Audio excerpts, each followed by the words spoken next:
Hi, welcome to Sugar Free. This is a film specifically about the new moon on the 16th of October. Making this on the 11th. Yeah, next Friday, 5 days from now. Because this new moon is going to act, it's going to bring about a tipping point. And the interesting thing about tipping points, this is why I want to do this reading, is that they are pretty imperceptible. Pressure builds and builds and builds and builds and builds and builds, and then it reaches a certain point and it goes over. And as I say, it's imperceptible. But once that tipping point has been reached and that last grain has been placed on the pile, that last second has elapsed, that last micro ounce of pressure has been placed on the fulcrum. It goes. And when it goes, as I say, it's tiny. And the sense I have of this new moon coming on the 16th is that it's going to be sharper than sharp. And the point of it is going to act like the point of a pin on a boil. Don't want to get too gory.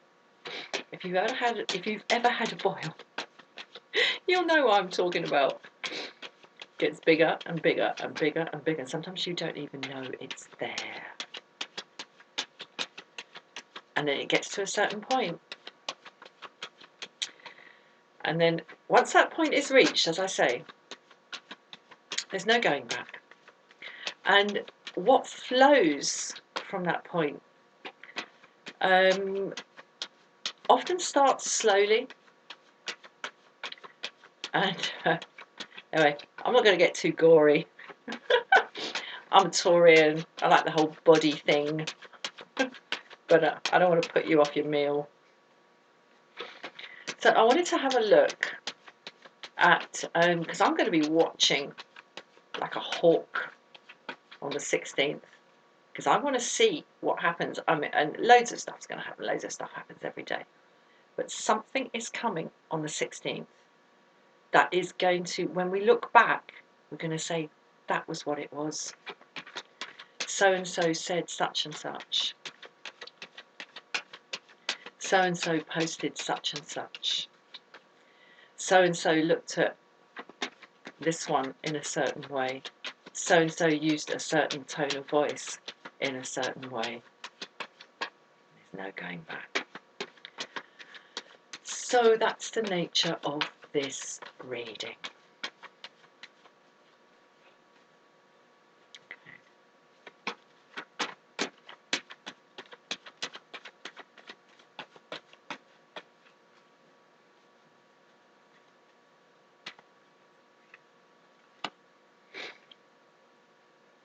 Judgment, for sure.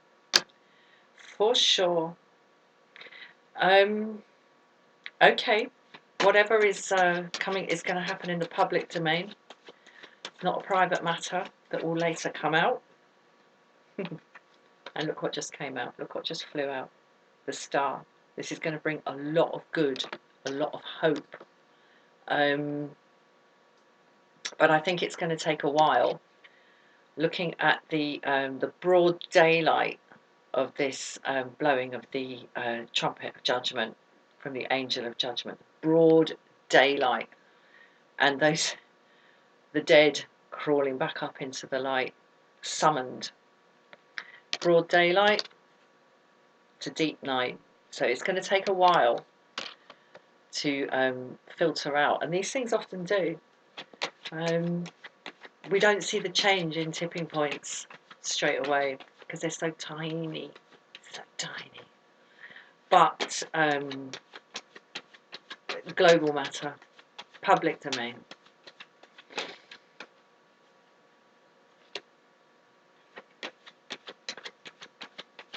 Moving towards a place of safety for the world.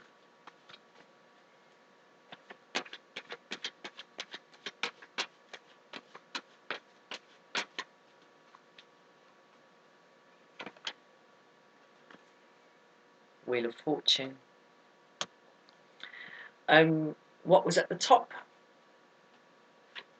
will be inevitably at the bottom. That's how it works. Fortunes rise, fortunes fall. Impermanence.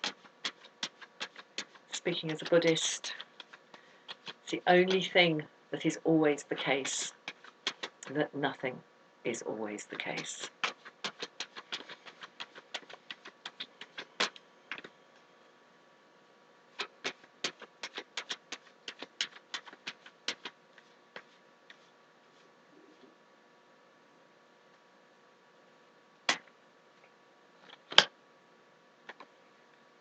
High Priestess.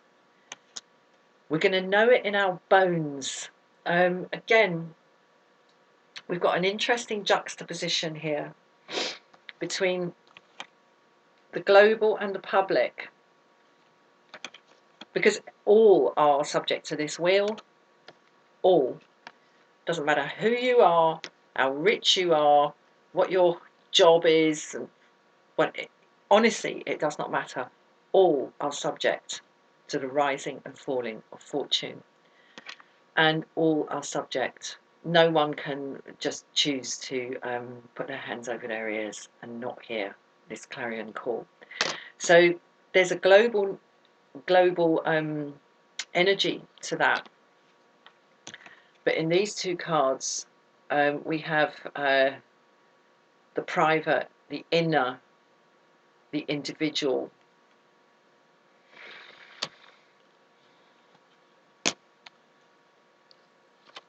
And to a certain extent, the hidden. So this tiny point on the end of this new moon that's going to pop this this boil on the 16th, I would think is going to be something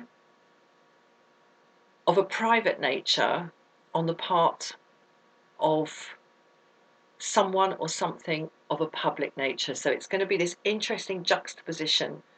There may be something said that in private by a public figure that becomes public knowledge, and once it's public knowledge and it can't be refuted, it can't be refuted, it can't be put back in the box, it cannot be turned back the other way. Once it's out, and no amount of denial or ignoring is going to put it back in the box. You can't put the toothpaste back in the tube.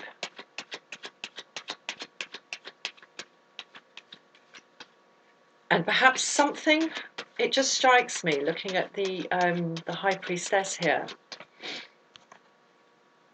the book of knowledge, the book of Shakti, the book of books, the book of wisdom, something perhaps tucked away in the pages of that book that hasn't had a whole heap of attention. Something that's been passed over, glossed over, kind of stuffed into the middle of the pages. Okay, so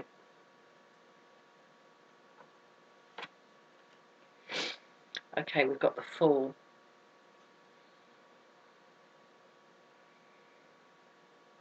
Whoever this concerns is going to be dumbfounded. They're not going to know what to do. It's going to catch them completely off guard and kind of stun. It's going to be a stunning thing. Might be, as I say, it could be really, really small, but something that once it becomes apparent that it's out there, that it's come up out of the ground, and that it's kind of rendered the individual or the entity concerned, it's rendered them normal. Okay. Normal.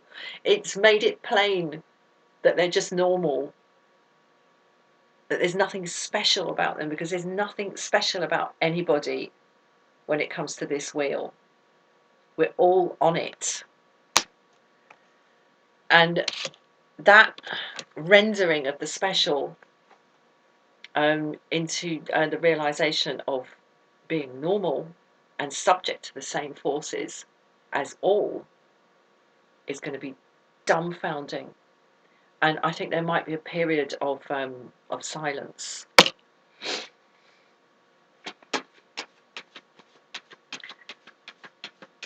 It's going to be like yeah, freeze. It's going to cause a freeze.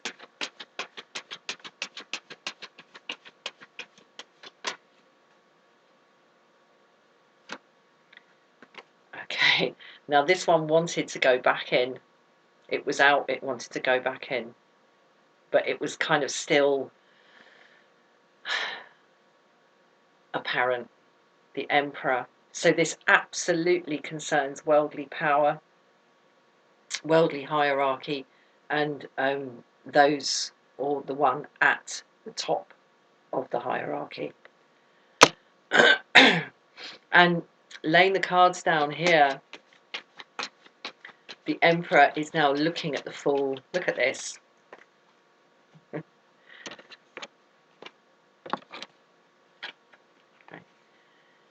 The Emperor is looking at the Fool, and the Fool is looking at us. So the Emperor is like, and the Fool is like,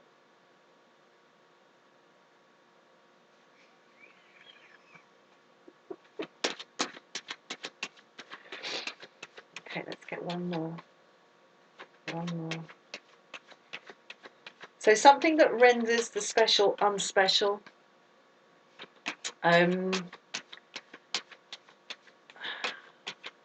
That leads quietly and over a period of time to a tiny revelation.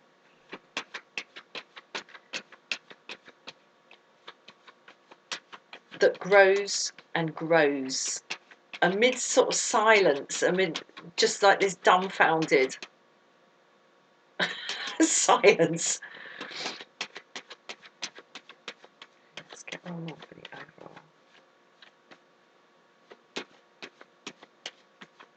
I know what's in there, so I mustn't put it because I saw it, and that would be naughty, because it would suit my narrative, but that's not what we're here for. Okay. Unbelievable. Now, it wasn't that one that I saw at the bottom, but when I started that last shuffle, I thought, what if I pull the Devil?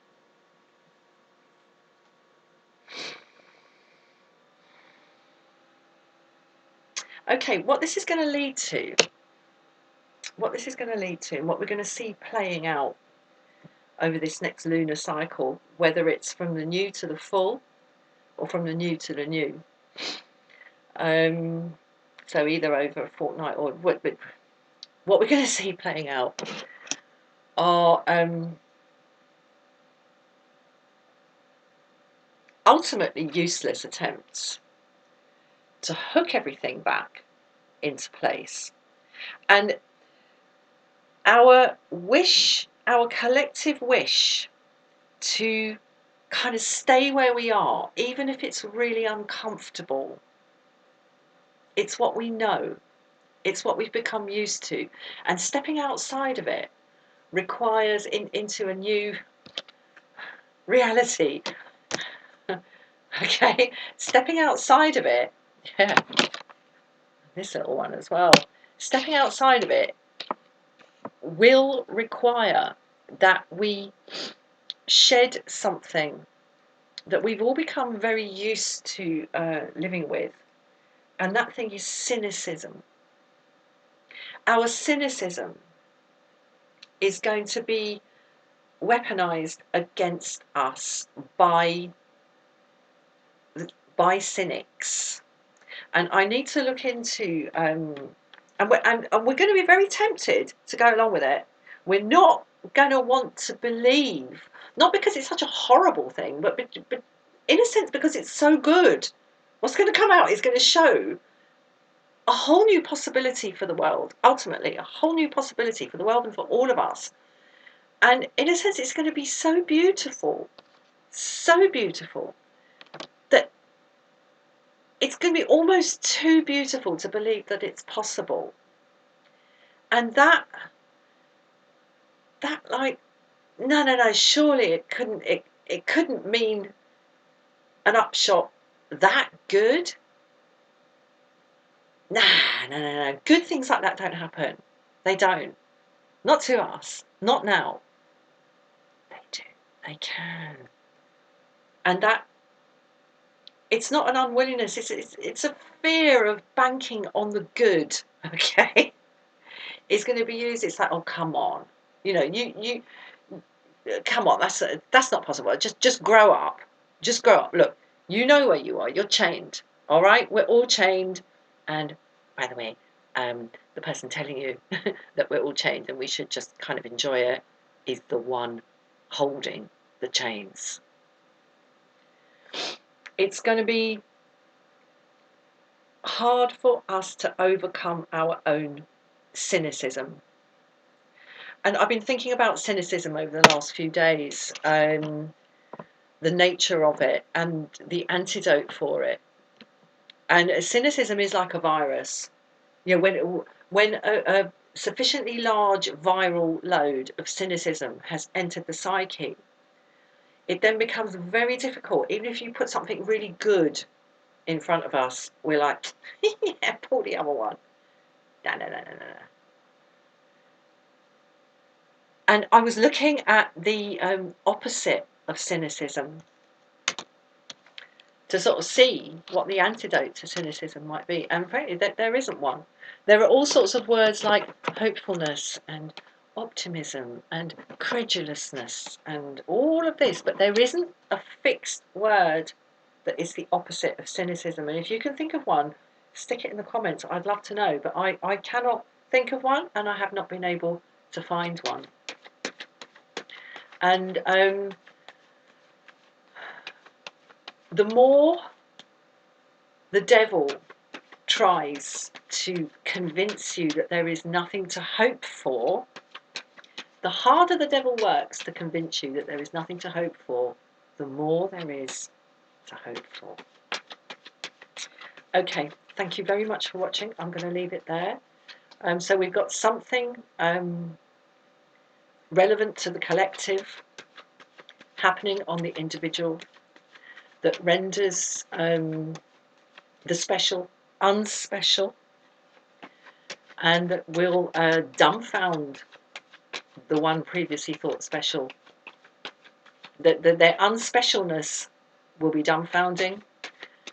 It concerns hierarchy, and basically we had the emperor, the top of the tree, and there'll be a period of silence, and then increasingly wicked attempts to discourage us from hope. Might work.